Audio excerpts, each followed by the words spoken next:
Hey guys, welcome back. Our last video got cut a little bit short here for chapter 44, Population Ecology. The bell rang when I was recording it in my open hour, so we're going to pick up where we left off. Interspecific competition, we said, was a competition within a species. It generally harms the species, but that's going to happen when you get a lot of members in a small space. They're going to start to compete with one another.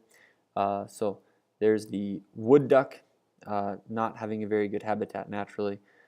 There's a shortage, that's a population density issue, a density dependent factor, habitat. People are building them habitat to try to help their populations out. So let's talk logistic growth. Not all growth has to be exponential. If R is positive, it's exponential, but not every group of species reproduces a positive R per individual. There are species that reproduce much slower. So when density-dependent factors affect your population over time, what you end up getting is your population grows fast, and then the density-dependent factors start to affect it, and it starts to kind of level off and then drop back down. Now, the point where it levels off is hopefully its carrying capacity. That's our hope. The carrying capacity is the number of individuals that the environment can sustain indefinitely. Now, in imaginary land where everything is perfect, a population would rise to near its carrying capacity and level off and then drop back down or stay near carrying capacity. That's ideal. In reality, populations overshoot their carrying capacity, and then once they overshoot their carrying capacity, they damage the environment, and then their population is going to tank way below the carrying capacity. So that's a little more closer to reality, sadly. But here it is. So low density, the population is growing exponentially. They start to crowd each other. They start to run out of food. They start to be preyed upon. And as they're damaging the food source because there are too many, the population drops. And because they've damaged the environment in the process, the carrying capacity has actually been adjusted down for that particular part of the environment, and their population will sort of hover around that carrying capacity.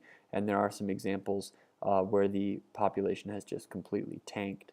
And your book gives a really good example of caribou doing that. They introduced reindeer, caribou, whatever you want to call them, to an island with no natural predators.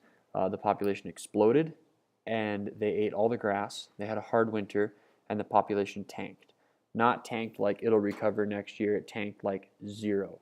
Death everywhere, zero living caribou, and there won't be caribou again because everyone's dead. And so carrying capacity is something to take rather seriously when you're growing exponentially like humans are.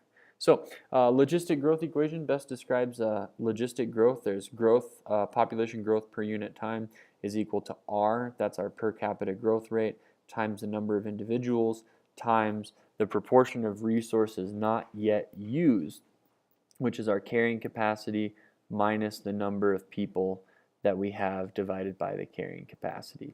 So as that number becomes smaller, you're getting fewer and fewer resources.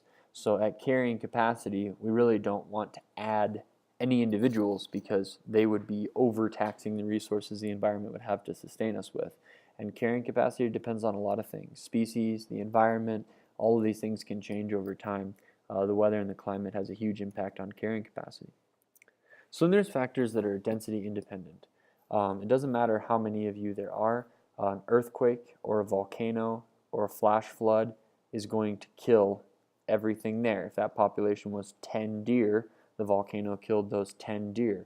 If the population was 100,000 deer, the volcano killed that 100,000 deer. It doesn't matter. The population does not matter. So that's density independent limiting factors. But really in nature, it's going to be determined by both types of limiting factors. The density independent hard winter and the density dependent predation and disease. They both work together to determine what's naturally going to occur. And then here's the example of the reindeer.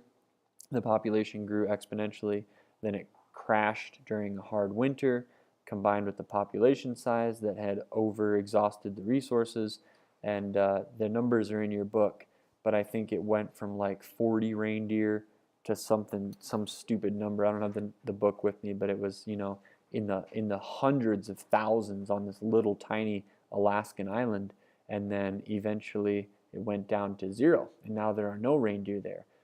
Had they had wolves or bears, then they might not have had that boom and crash, but because they had no predators and it was just them and grass, they were able to grow until disease and starvation just overtook the whole herd, and it was just mass casualty at that point. So here's the graph for the reindeer. Carrying capacity is right here. They overshoot it by thousands and thousands and thousands. Hard winter, no food, everybody dies. So there's a cheery note to end on, but we're not going to end. So reindeer, it took a lot of years to boom like that, and there are animals where they can boom like what we just saw in the reindeer in months, and that depends on their life history. Ecologists will divide a natural population into age classes, and that is the age-specific birth rates and mortality rates, and I'll show you some really cool life tables we have for people and for human populations. And the data can tell us a lot about how that population is changing.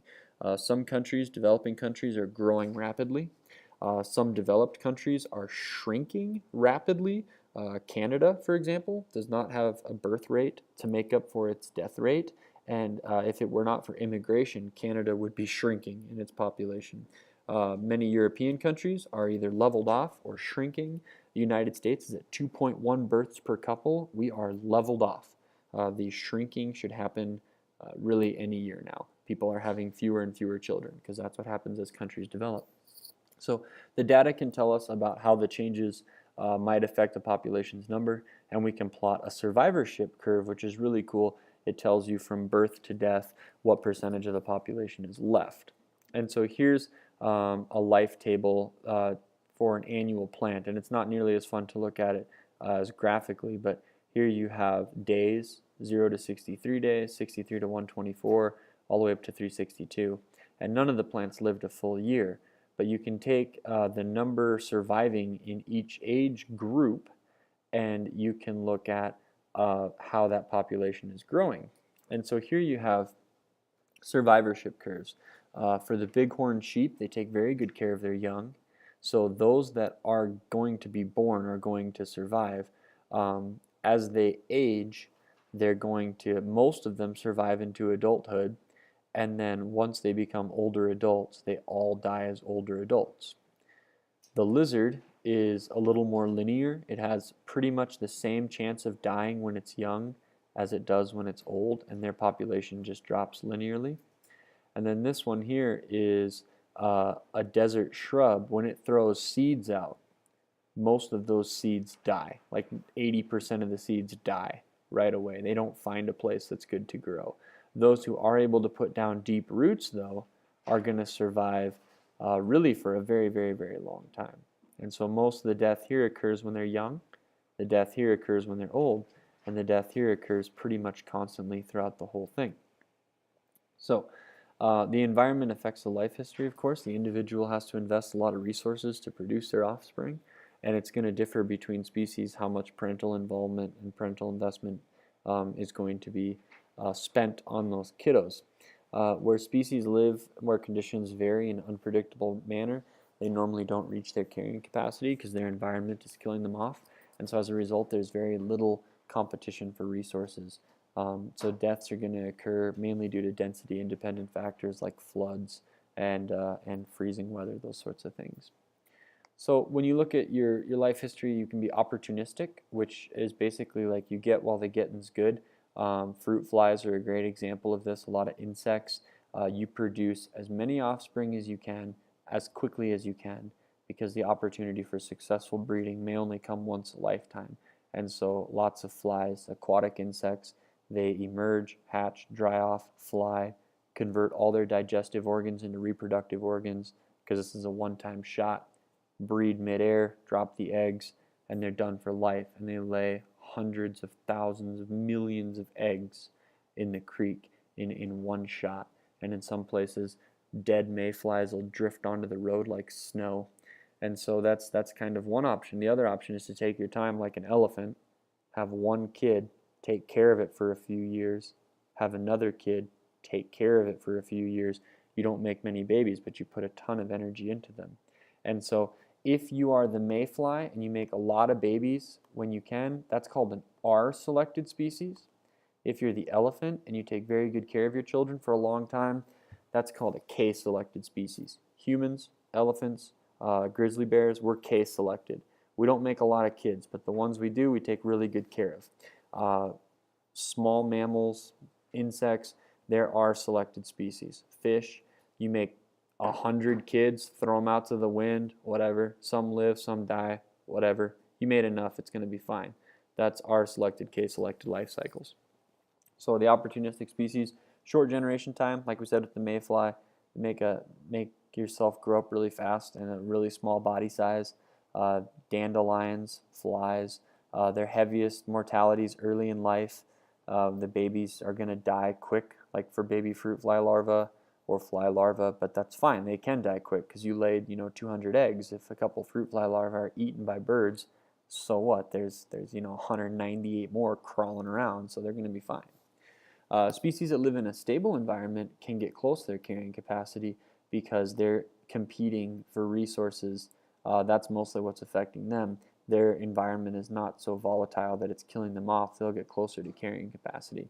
And so those are going to produce a few high quality kids that they take good care of. Larger bodies, longer generation time, elephants, bears, coconut palm trees.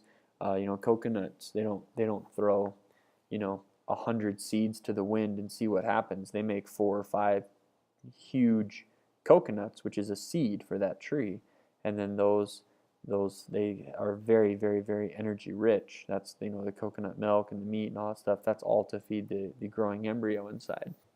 And so here's your life history. This is our selected species, is the fly.